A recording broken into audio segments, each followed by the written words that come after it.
Бүгін біздің юлдар Қазанғыл ауылына етті.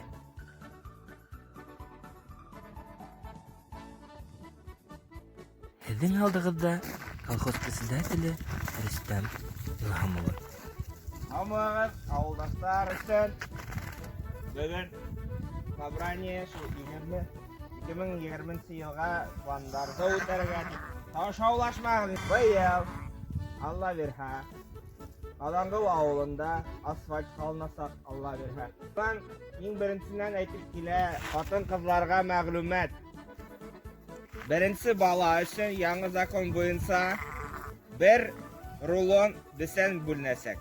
Икенші бәреске 2 рулон бөлінесек. Біздің главный бухгалтер Сейма апа уже пенсия сықты енді.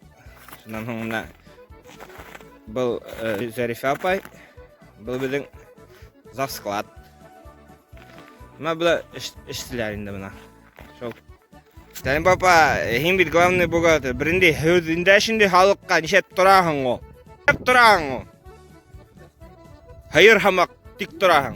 Бұл біздің охранник Фатих Алкаш.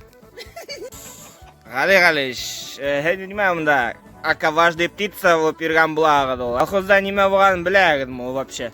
Шунан да прожиточный минимум 2 бидірі холуға көтерлесек бұл.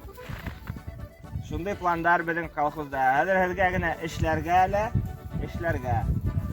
Особенно мына ең алкаш.